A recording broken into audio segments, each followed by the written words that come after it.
पति किसे कहते हैं? पति पारक्षणे धातु से पति बनता है, जो रक्षा करे वो पति है।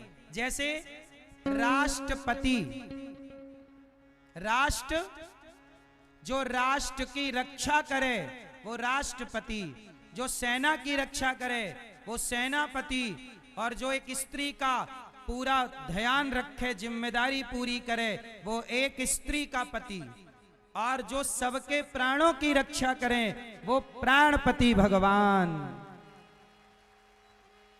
तो सबके पति मूल में भगवान, सबके प्राणों की रक्षा भगवान कर रहे हैं, तो सबके पति भगवान हैं। फिर भी मैं आपसे कहता हूं, अच्छा बताओ, मीराबाई ने भगवान को किस भाव से भजा? मीरा ने क्या माना? मीरा ने पति माना। तो बताओ, मीरा को भगवान पति रूप में मिलेंगे कि भाई के रूप में मिलेंगे? जोर से। जाकी रही भावना जैसी, प्रभु मूरत देखी तिन तैसी। यदि आपके मन में पति के भाव से भजने की कामना है तो भगवान पति से के भाव से मिलेंगे। यदि आपका मन है कि मैं प्रभु की, मैं कृष्ण की माता बनूं, तो किसी जन्म में भगवान आपको यशोदा बना सकते हैं, क्योंकि भगवान की लीलाएं तो होती रहती हैं। हर बार भगवान अवतार लेते हैं, तो कभी यशोदा ये बन गई, कभी यशोदा ये बन गई, तो कभी 16,108 पत्नियों में इस बार इनका नाम आया।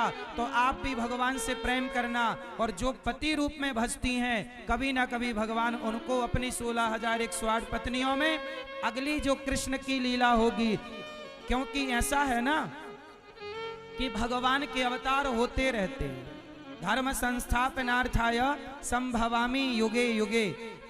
जब जैसे अभी अवतार हुआ कृष्ण का, तो यशोदा मैया धरा माता, कल अब एक दिन हमने बताया ना कि धरा माता क्या बनी? यशोदा। जो कृष्ण की माता यशोदा थी वो पिछले जन्म में क्या थी? धरा। तो वो यशोदा बन गई। अगले जन्म में आपका पुण्य होगा तो भगवान यशोदा आपको बना लेंगे, क्योंकि अगली बार भी तो कृष्ण का अवतार होगा, अगली बार भी होगा, अगली बार, ये क्रम चलता रहता है। ऐसा है ना मेरी माँ कि ये कलयुग चल रहा है। कलयुग के बाद कौन सा युग आएगा? जोर से। कलयुग के बाद कौन सा युग आएगा? सतयुग। 4 युग होते हैं ना, जैसे संडे आया, संडे के बाद मंडे आएगा, ये नियम है। बोलो हाँ। ऐसे ही सतयुग, त्रेता, द्वापर, कलयुग 4। जैसे रविवार, सोमवार, मंगलवार, बुधवार, गुरुवार, शुक्रवार, शनिवार, फिर रविवार, फिर सोमवार, फिर मंगल, फिर बुध, फिर गुरु, फिर शुक्र, फिर रवि। बोलो हाँ। एक महीने में 3 या 4 बार रविवार आ जाता है। बोलो हाँ। ऐसे ही कलयुग के बाद सतयुग आएगा, फिर द्वापर, फिर त्रेता, त्रेता फिर द्वापर। तो द्वापर जब अगले बार आएगा तो अगले किसी द्वापर में भगवान कृष्ण का फिर जन्म होगा, अवतार होगा। उस अवतार में आप और हम भगवान के ग्वाला बन जाएंगे। तुम बन जाना गोपियां, तुम बन जाना यशोदा, आप में से कोई बन जाना द्रौपदी। अरे यहाँ के किसी ना किसी भक्त को भगवान अपनी लीला में सम्मिलित कर लेंगे, क्योंकि लीलाएं तो होती रहती हैं। अच्छा ये बताओ, कितने रावण हुए हैं? आप सुनते हो ना रावण मरा। चलो बताओ कितने रावण हुए हैं? कितने लोग रामचरितमानस पढ़ते हैं? कितने रावण हुए हैं रामचरितमानस के हिसाब से? हैं? मैया, ओ पीली मैया, बैठ जाओ मेरी माँ, बस तुम्हें तो बस घर जाना है, घर जाना है, घर जाना है। बैठ लो मेरी माँ, आज और सुन लो, कल से घर पे ही रहना, हम आपको कल से थोड़ी परेशान करेंगे। कितने रावण हुए हैं? क्यों मैया? आप रामचरितमानस पढ़ते नहीं हो। रामचरितमानस में कितने रावणों की कथा है सुनो। एक रावण हुआ जय और विजय। भगवान नारायण के द्वारपाल थे दो। भगवान नारायण के द्वारपाल दो, जय और विजय। एक दिन उन्होंने सनकादियों को, संतों को भगवान से मिलने से रोक दिया था। संत जा रहे थे बैकुंठ भगवान से मिलने, तो द्वारपालों ने रोक दिया, रुको। और जब रोका तो संतों ने शाप दे दिया, जाओ द्वारपाल, तुम हमें भगवान से मिलने से रोक रहे हो, जाओ हम तुम्हें शाप देते हैं, तुम 3 जन्म के लिए राक्षस हो जाओ। तो वही जय और विजय क्या बने? रावण, कुंभकर्ण। सतयुग में बने हिरण्याक्ष, हिरण्यकश्यपु। त्रेता में बने रावण, कुंभकर्ण। द्वापर में बने शिशुपाल, दंतवक्र, जिन्हें भगवान ने अवतार लेके मारा। फिर सुनो, नारद जी ने शिव गणों को शाप दिया कि तुम राक्षस बनो। शिव गण, शिव के 2 गण, वो शिवगण राक्षस बने, रावण, कुंभकर्ण। फिर आपने एक कथा और सुनी होगी, जलंधर। ये तुलसी माता के पति का नाम क्या था? जोर से, जलंधर। ये जलंधर जो हैं, ये वृंदा के पति हैं। किनके पति? वृंदा। जब वृंदा का सतित्व भंग करने के लिए भगवान आए विष्णु, तब इनका सतित्व भंग हुआ और ये जलंधर मारा गया। तब वृंदा ने भगवान को शाप दे दिया कि आप शालिग्राम बन जाओ। तो वृंदा के शाप के कारण भगवान विष्णु शालिग्राम बन करके प्रकट हुए। और शालिग्राम गंडकी माता की गोद में रहते हैं। सदा किसकी गोद में है? गंडकी नदी, जिन्हें चक्री नदी नेपाल में आपने दर्शन किया होगा। शालिग्राम भगवान वहीं रहते हैं। तो ये तुलसी माता के शाप के कारण, तो जो तुलसी माँ बाद में भगवान की पत्नी बन गई, ये पहले जलंधर की पत्नी थी। आज भी पंजाब में एक जिला है जलंधर। जलंधर है ना, क्या है? जलंधर। तो जलंधर अगले जन्म में रावण बना।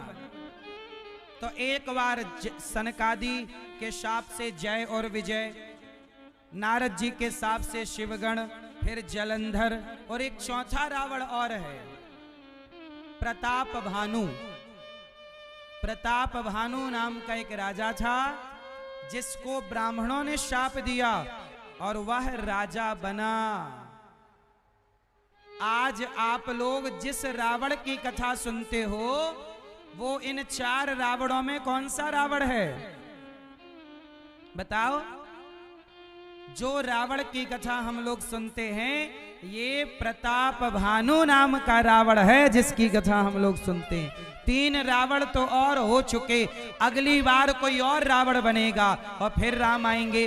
राम आते रहते हैं, किसी युग में ये लीला हुई, किसी युग में वो लीला। इसलिए आपने देखा होगा कि कई बार इस पुराण में कुछ और बात लिखी है, उस पुराण में कुछ और बात लिखी है। आप कंफ्यूज हो जाते हो कि अलग अलग बातें क्यों? क्योंकि अलग अलग कल्पों की कथा है। कल्प समझते हो? क्यों मैया? ए मोबाइल, कल्प समझते हो आप लोग? नहीं। आओ मैं आपको थोड़ा कल्प बताऊं। कल्प क्या होता है? कल्प की बातें। अच्छा मैया ये बताओ, शबरी कितनी हुई?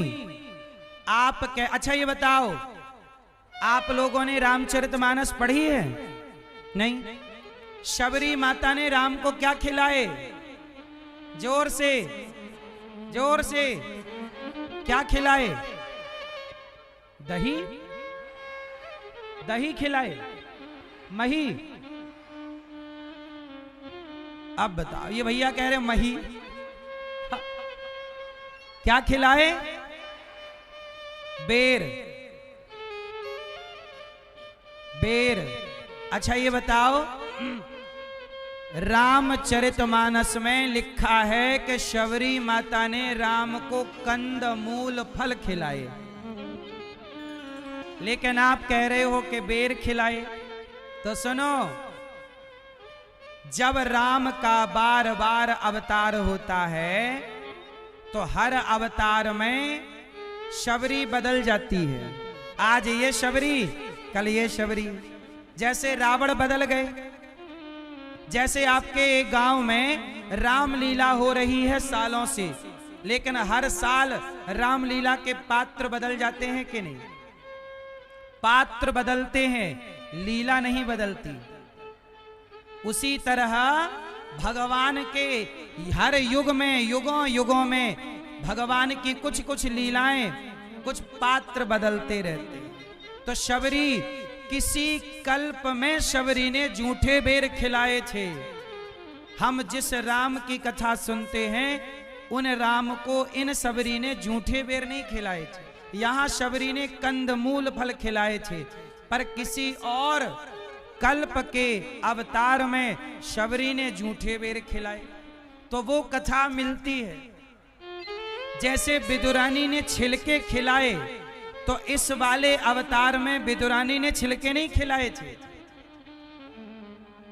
किसी अवतार में छिलके, तो कथाएं कभी ये कथा इस कल्प की है, ये कथा उस कल्प की, सब मिक्स हैं। कई बार आप नहीं समझते तो कंफ्यूज हो जाते हैं। मैं कल्प समझाता हूं कि कल्प क्या होता है, जरा समझो। कल्प क्या होता है? ऐसा है, ये कौन सा कल्प चल रहा है? ये वर्तमान में कौन सा कल्प चल रहा है? जोर से। राधे, सबको राधे राधे। आपका धन्यवाद कि आप सब कथा सुनने आए। मेरे नौजवान, देखो मेरे नौजवान, अधिक मात्रा में इस कथा में नौजवान दोस्त आए हैं कथा सुनने के लिए। मैं सबका स्वागत, वंदन, अभिनंदन मैं नौजवान भाइयों का। पीछे तक मेरी बहनें, जिसको जहां जगह मिल रही बेचारी वहीं से खोल के कथा सुन रही, मैया देख रही। सबको राधे राधे। अब सुनो, कल्प क्या होता है? मैया राधे। कल्प क्या होता है? सुनो, आज जो ये वर्तमान में कल्प चल रहा है, ये कौन सा कल्प है? श्वेत बाराह कल्पे। ये श्वेत बाराह कल्प चल रहा है। ये कौन सा कल्प है? जोर से। हाँ, इस कल्प के पहले बहुत कल्प बीत गए। इस कलयुग के पहले बहुत युग बीत गए, बहुत कलयुग बीत गए, बहुत भगवान के। इसलिए कहते हैं हरि अनंत, हरि कथा अनंता, कहाँ ही सुनहि बहुविधि सब। कल्प क्या है? सुनो, ब्रह्मा जी की उम्र कितनी है? ब्रह्मा जी की उम्र है 100 साल। पर ब्रह्मा जी के 100 साल कितने बड़े हैं? जरा सुनना। जैसे हम लोगों का जब 1 साल बीत जाता है, तब देवताओं के 24 घंटे बीतते हैं। हमारा 6 महीने का उत्तरायण होता है, 6 महीने का। क्यों? अभी सूर्य क्या चल रहे हैं? सूर्य उत्तरायण चल रहे हैं। सूर्य दक्षिणायन जब चलते हैं तो देवताओं की रात हो जाती है। देव उठनी एकादशी आती है ना दीपावली के बाद, तो सूर्य भगवान अभी ये मकर संक्रांति से सूर्य उत्तरायण हो जाते हैं। तो जब सूर्य उत्तरायण होते हैं तब देवताओं का दिन आ जाता है, और दक्षिणायन होते हैं तो देवताओं की। ऐसे ही ब्रह्मा जी का एक दिन जब 1000 बार, बोलो 1000 बार, जब 1000 बार सतयुग, त्रेता, द्वापर, कलयुग, जब ये चारों युग 1000 बार बीत जाते हैं, तब ब्रह्मा जी का एक दिन होता है। ब्रह्मा जी का एक दिन कितना बड़ा है? 1000 चतुर्युग। जैसे 7 दिन बीत जाएं तो सप्ताह होता है, 12 महीने बीत जाएं तो वर्ष होता है। ये हमारी गणना है। हम सनातनियों की गणना क्या है? 7 दिन को सप्ताह, 30 दिन को माह और 12 महीने को वर्ष कहते हैं। ऐसे ब्रह्मा के जब 1000 युग बीत जाते हैं, सतयुग त्रेता द्वापर कलयुग, सतयुग त्रेता द्वापर कलयुग, तब ब्रह्मा जी का एक दिन होता है। और ब्रह्मा जी के एक दिन में 14 इंद्र बदल जाते हैं। अभी पुरंदन नाम के राजा देवराज इंद्र बने हुए हैं। आगामी इंद्र कौन बनेगा? राजा बलि। राजा बलि बनेंगे इंद्र। अगला ब्रह्मा कौन होगा? अगला ब्रह्मा कौन होगा? अभी हमारे जो ब्रह्मा हैं ये 50 साल के कंप्लीट हो गए हैं। वाह, हमारे भैया मनीष कश्यप जी आए हैं, एक बार तालियां बजा के स्वागत करें। इन्होंने ये भी भागवत सुनते हैं और इन्होंने अपनी माँ को भागवत सुनाने का भाव रखा है। भगवान आपको कैसे हैं आप?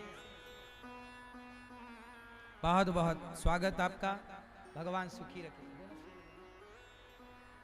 ये कल इन्होंने कहा कि हम आना चाहते हैं, हमने कहा आइए, और बड़ी दूर से ये केवल कथा सुनने के लिए आए हैं कि भागवत हो रही है तो सुन के आए। इन्होंने पिछली बार गौरी गोपाल आश्रम में चल रही सेवाओं में भैया मनीष जी ने सहयोग भी किया था। वहां वृद्ध मां को भोजन कराया और सब सेवाओं का दर्शन भी किया।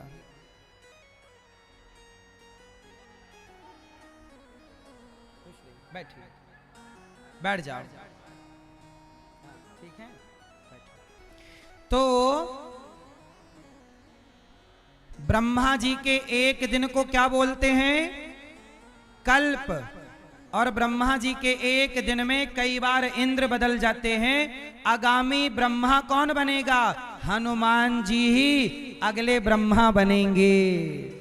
ऐसे ही हम ये बता रहे हैं कि अगली बार जब भगवान के 16,108 विवाह हो तो आप भगवान से इतना प्रेम करना कि भगवान आपको किसी सेवा में या तो द्रौपदी बनाए बहन के भाव से, या तो आपको भगवान गोपी बनाए। जो भाव हो सखा बनने का, भाई बनने का, माँ बनने का, जाकी रही भावना जैसी। कहते ना, त्वमेव माता च पिता, त्वमेव बंधुश्च सखा, त्वमेव विद्या द्रविड़म, त्वमेव सर्वम। कोई भी आपका भाव होगा, भगवान आपके उस भाव को स्वीकार जरूर करेंगे। भगवान इसलिए 16,108 पत्नियां भगवान की हुई और भगवान 16,108 पत्नियों से विवाह करते। और जितनी पत्नियां हैं सबसे एक एक बेटी और 10-10 बेटे हुए। भगवान कृष्ण के बेटे कितने हुए? 16,108 गुणित 10 कर दो, बेटों की संख्या आ जाएगी। हर रानी से 10 बेटा। और जितनी पत्नियां हैं सबके संग भगवान अलग अलग रूप में रहते हैं। भगवान कृष्ण के भी 16,108 रूप हैं और हर रूप में भगवान अपनी पत्नियों के संग अलग अलग प्रेम से रहते हैं। और भगवान अपनी पत्नियों के संग हंसी मजाक भी करते हैं, खुश भी रहते हैं। भगवान विवाह करके दुखी रहना चाहिए कि खुश रहना चाहिए? कहो मैया, आप खुश हो कि दुखी हो?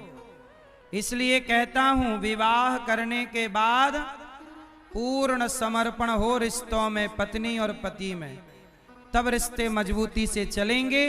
और जिम्मेदारियां पूरी निभाना और हर परिस्थिति में खुश रहना। ठीक है? पानी पियो छान के और विवाह करो जान के। विवाह विचार करके करना चाहिए। सारी जिंदगी का सवाल है बहुत समझदार होना चाहिए, विवाह को लेकर गंभीर होना चाहिए। आजकल शादी के पहले लोग लिव इन में रहते हैं। बताओ ये सब सही है गलत है? आपके बिहार में लिव इन चलता है कि नहीं? क्यों मैया, बिहार में लिव इन चलता है? रक्सौल में चलता है लिव इन? लिव इन का मतलब होता है कि शादी के पहले किसी स्त्री के संग लड़की लड़का के संग रहें, फिर जब इसके संग उसके संग रह के बाद में ब्याह करते हैं। तो शादी के पहले आजकल लोग रहने लग गए हैं पति पत्नी की तरह। तो ये कॉन्सेप्ट यहाँ है कि नहीं है? क्यों मेरी माँ, क्यों भैया ऐसा है यहाँ लिव इन? इसलिए भारतीय संस्कृति को बिगाड़ना नहीं चाहिए, अपनी मर्यादाओं और परंपराओं का निर्वहन करना चाहिए। भगवान अपनी पत्नियों के संग प्रेम से रहते हैं, प्रसन्न रहते हैं। आप भी खुश रहिए। भगवान ने अनिरुद्ध का विवाह उषा के द्वारा, बाणासुर की बेटी उषा से कराया, चित्रलेखा के द्वारा। और भगवान के पोता, इसलिए दास अनिरुद्ध। हमें भी भगवान ऐसे ही प्यार करते हैं जैसे पोते को प्यार दादाजी करते हैं। तो कन्हैया तो हमारे रिश्ते में दादा लगे। कन्हैया हमारे रिश्ते में क्या लगे? दादाजी। क्योंकि भगवान कृष्ण के पोते का नाम अनिरुद्ध है। तो अनिरुद्ध, इसलिए दास अनिरुद्ध यही मानता है कि हमारा तो भगवान से संबंध है। आप भी यही भाव रखा करो कि आपका भी भगवान से संबंध है। मान लेने में बुराई क्या है? मैं भगवान का हूं, इसमें क्या घटना है? आप भगवान के हैं, क्या घटना है? कह दो ना कि मैं प्रभु का हूं, प्रभु मेरे हैं। मीराबाई ने इसी अधिकार से कहा, मेरे तो गिरधर गोपाल दूसरों ना। भगवान ने बाणासुर पर कृपा की। और अच्छा, एक बार भगवान कृष्ण का शंकर जी से युद्ध हो गया। शंकर जी और भगवान कृष्ण की हो गई लड़ाई। बोलो हाँ। किस बात से लड़ाई हुई? शंकर जी के एक चेला है बाणासुर। शंकर जी के एक चेला कौन है? बाणासुर। और ये शंकर जी के बड़े पक्के चेला हैं। तो एक दिन भगवान ने बाणासुर, कृष्ण ने, बाणासुर बड़ा मनमाना करने लग गया, शंकर जी का बल पाकर तपस्या से गलत काम करने लग गया। तो भगवान कृष्ण लड़ने गए तो चेला ने गुरु जी को बुला लिया, हे शंकर जी आओ हमारी रक्षा करो। तो शंकर जी आ गए। तो शंकर जी और कन्हैया आमने सामने हो गए। तो भगवान कृष्ण बोले, भोलेनाथ चेले का पक्ष ना लो, चेला गलत है आपका। तो शंकर जी बोले, देखो भले गलत है प्रभु, पर हमें तो अपने चेला की रक्षा करनी पड़ेगी ना, चेला हमारा है। तो शंकर जी बोले, कन्हैया बोले ठीक है। फिर कन्हैया ने एक बाण मारा भगवान शंकर को। तो भगवान कृष्ण ने ऐसा बाण मारा कि शंकर जी को नींद आ गई और शंकर जी सो गए। और जब तक वहां शंकर जी सोए तब तक भगवान ने यहाँ बाणासुर को, में नदियों में पानी ज्यादा होता है तो नदी के पार गैया चरने जाया करती थी। तो गैया जब पार जाती ना तो हम लोग गाय की पूंछ पकड़ लेते थे। तो गाय की पूंछ पकड़ो, गैया को तैरना आता है, कितना भी बड़ा नदी हो गैया पार हो जाती। तो हम पूंछ पकड़ लेते थे तो हम भी पार हो जाते थे। मुझे पता, मैं कई बार गाय की पूंछ पकड़ के पार हुआ हूं। तो जो गौदान करता है वो तो पूंछ पकड़ के वैतरणी नाम के नरक को पार कर लेता है, और जो गौदान नहीं करता वो वैतरणी में डूब जाता है। इसलिए कहता हूं कि जीवन में 3 काम करना आप लोग। पहला काम गौदान करके मरना, बिना गौदान किए मत मर जाना, जीते जी गौदान करना। और जर्सी का दान नहीं, यहां जर्सी गैया मिल रही है सब जगह। मुझे गौ माता जो देसी गाय है, जिसे गाय कहते हैं, पहली बात तो जर्सी को जर्सी कहो, गाय नाम मत दो उसे गाय नाम मत दो। पीतल को पीतल कहो, उसे सोना नाम मत दो। पीतल कभी सोना नहीं हो सकता, ऐसे जर्सी कभी गाय नहीं हो सकती। गाय तो गाय। बोलो हाँ। मैंने गाय की पहचान बताई थी कि गाय के सिर के पीछे उठा हुआ हिस्सा गले के नीचे लटकता हुआ ये गाय होती है। हाँ, तो जीवन में गौदान करना पहला काम। दूसरा काम, मरने से पहले भागवत सुनना। बड़े से बड़ा पापी भी भागवत सुनता है तो भागवत सुन के वह मोक्ष का अधिकारी हो जाता है।